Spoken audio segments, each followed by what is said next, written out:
বেলা মরার আগে মরবো না ভাই, মরবো না। আমি ভয় করব না, ভয় করব না।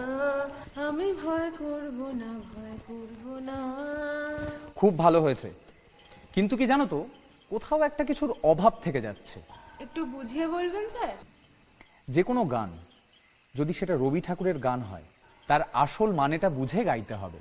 তাহলে দেখবে সেটা তোমার নিজের জীবনে, চরিত্রে আর চেতনায় একটা প্রভাব ফেলবে, বুঝলে? আমি চেষ্টা করব স্যার। আমি জানি তুমি পারবে। আচ্ছা, আজকে তাহলে উঠি, ঠিক আছে? পরের সপ্তাহে দেখা হচ্ছে।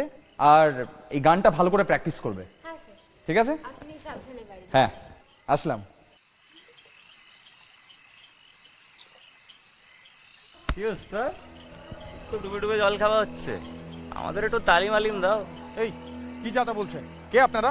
নয়তো আবার কি, লেলা মজনু কেস তো পুরো জমে ক্ষীর। হ্যাঁ, আর দেখো, এই রবি ঠাকুর বাকুর আর চলবে না। হ্যাঁ, দাদা বলে দিয়েছে, ভোটে জেতার পর বিজয় মিছিলে ডিজে বাজবে, ডিজে। খেলা হবে, খেলা হবে।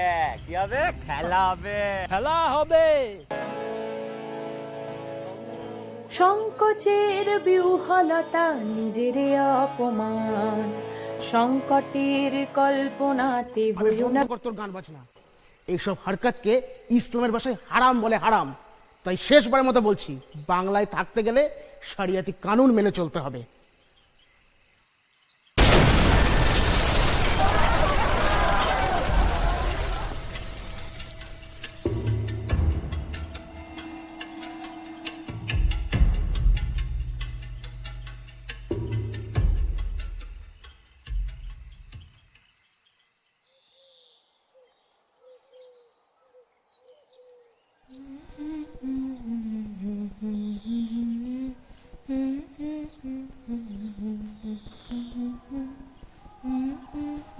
কি রে, শাড়ি পরে আছিস কেন?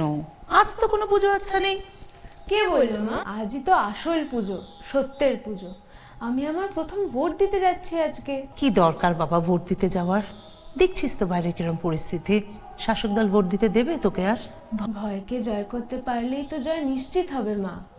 বাংলায় এবার পরিবর্তন হবেই, সত্য ন্যায় প্রতিষ্ঠিত হবেই। তুমি নির্ভয়ে চলো। কিন্তু সেন্ট্রাল ফোর্স তো আছে, তুমি চিন্তা করো না। মুক্ত